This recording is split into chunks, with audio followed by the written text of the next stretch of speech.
Hello, hello. Good morning, good evening, good night, wherever you guys are. I wanted to share to you today my thoughts about morning routine. There's a lot out there about morning routines, which is the best, what's good to do, what's going to work for me. Real simple. Here's how I think about it. I take it, these are the three keys that I think are the most important things when it comes to morning routine. Key number one is that there are three elements, I believe, to the most successful morning routines. So this is how I think about it. And I'll break those down into A, B, and C. Why not?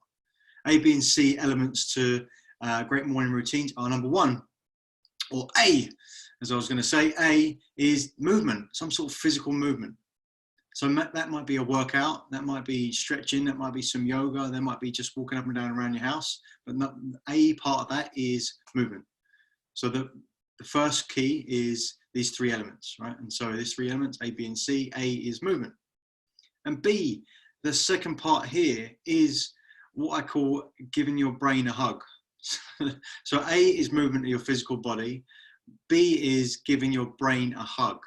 So that could look like some journaling. That could look like some mindfulness practice. That can look like some meditation. Let's move your body around, do some exercise, and then B is a brain hug, some journaling for a couple more minutes. Maybe it's a mindfulness exercise, maybe it's guided meditation, but something in order to prime your mind to focus on the present. And then the C, the third part, the third element of a successful morning routine is to plan. So once you've done some physical activity, you've done some exercise, maybe done a whole big workout, and you've done some meditation, some mindfulness, then get into planning for the day. Your day won't go to plan if you haven't got one. Simple. And the reason why it goes in that process is because once you've moved your body, once you've given your brain a hug, you're in a great place to plan for your day and get a process for planning that day. What are the most important things? This could be another video, but what are the most important things you need to get done for the day? Plan that day. The day will not go to plan if you haven't got one. So that's the first key point, those three elements, A, B, and C. So A is movement, B is brain hug, and C is plan the day. And secondly, the second key to morning routines, as I see it, is to be flexible. To be flexible in your approach. Often what happens, and I see this with clients as well, is that they get this elaborate morning routine set up, and life happens because most of those people I'm working with are successful and they've got plenty of stuff going on in their lives, and family happens, work happens, business happens, and they miss a morning routine. And because they don't hit it in its entirety, they get discouraged, and we can only build on success, and that isn't. And so what happens is they end up dropping the routine. So be flexible in your approach. So think about those three elements. And so in the movement, how can you be flexible in that approach? So maybe the ultimate goal for you is to do a whole workout. Maybe that means driving to the gym. Maybe that means doing a whole weights workout. For me, that's what I prefer. I love that. It's my sweet spot. I love going to the gym, lifting weights. It's so much fun for me. It's a class 1 experience for sure.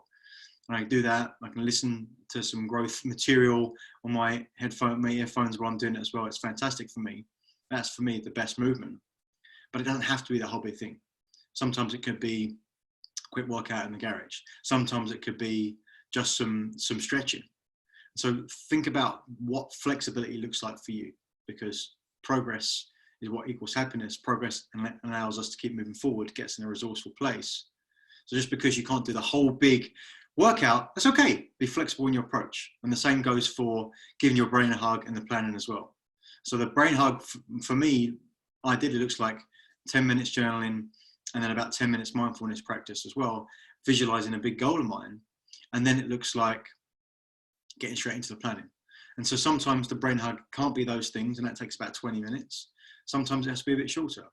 And maybe that just looks like a couple of minutes of breathing, right? Maybe that just looks like just a couple of lines, figuring out what's most on my mind, whatever needs to get out. And so I could do that in a smaller basis, but still do it. So be flexible in your approach is super important. And then how that applies to planning is that, well, whole planning is going to be going through my day, understanding the categories of my life, what are the most important, what are the musts for the day, and then literally putting them in order, 1, 2, 3 through 10 or 15, whatever that is. So I have a process of going through and looking at that in conjunction with my calendar. And how can I do that on a smaller basis? Well, I can do that by Simply saying, what's the most important thing I need to get done today? If everything else goes crazy and not anywhere near as I expect, what is the most important thing I need to get done? And as long as I have that up there, I'm going to consider the day a success if that thing happens. That could be a small thing or a big thing, but it's whatever I've decided is the most important thing that I'm going to put up on that as the number one thing that gets done. And this way, and this is important, guys, you define success for yourself up front. Put it in your control.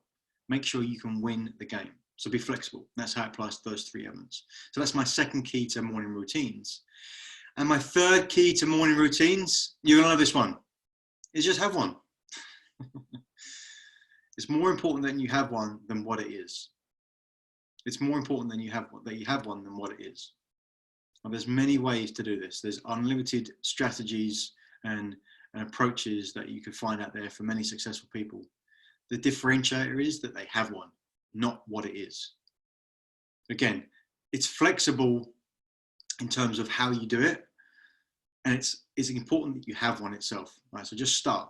Don't worry about putting something together. It's about just starting with whatever you can start with. So for you, if that looks like just getting up in the morning, taking a couple of deep breaths, then that's what that looks like. And which one is the best one? Well, the best one is the one that you will do. Hope you enjoyed that. Cheers, everyone. Take care.